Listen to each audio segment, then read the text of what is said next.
આવેલો રાજેન્દ્ર પાર્ક જાળવણીના અભાવે ઉજળ રૂપિયા 1 કરોડના નવીનીકરણના દાવા છતાં હાલમાં કોઈ સુધારો નહીં. ઝૂલતો બ્રિજ, ફુવારા ગાયબ બગીચો અસામાજિક તત્વોની અડ્ડો બન્યો, જેને લઈ સ્થાનિકોમાં રોષ જોવા મળ્યો. આ બગીચો જ્યારે રાજેન્દ્ર બાગ અને લાખોટા તરીકે ઓળખાય છે, આ બગીચો જ્યારે વેરાન બનતો જાય છે, આ બગીચાનો ખરેખર નગરપાલિકાથી 1 કરોડના ખર્ચો કરવા છતાં કાંઈ ન થઈ શકતું હોય તો આ ખરેખર ભાડાને આ નગરપાલિકાએ જવાબદારી આપી દેવી જોઈએ અને આ બગીચો ખરેખર વિકાસ રૂપે અને ભુજનો એક સુંદર અને સારો બગીચો બને એવી લોકો ઈચ્છી રહ્યા છે.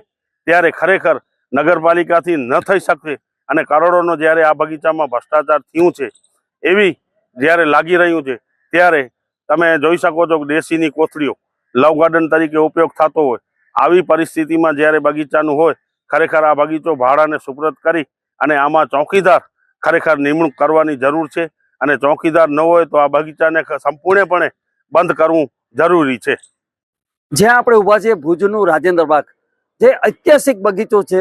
તમે જો બંને બાજુ તળાવની વચ્ચે આ બગીચાનો ભૂતકાળનો આપણે જઈએ તો સુંદર મજાનો બગીચો હતો. તમે જુઓ તો અમારા પોતાના પપ્પા અમને અહીંયા કને બગીચામાં લઈ આવતા, આરામથી 2-4 કલાક બેસતા અને અહીંયા ઝૂલતો પુલ બનાવવામાં આવ્યો. તો લાખો કરોડો રૂપિયા ખર્ચો કરવા છતાં જે આ બગીચાની હાલત જો તો તમને એમ કહેવાય નહીં કે આ બગીચો છે.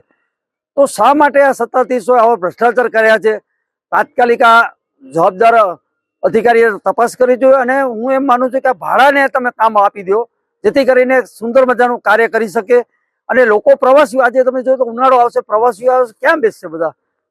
આ બહુ દુઃખદ બાબત છે.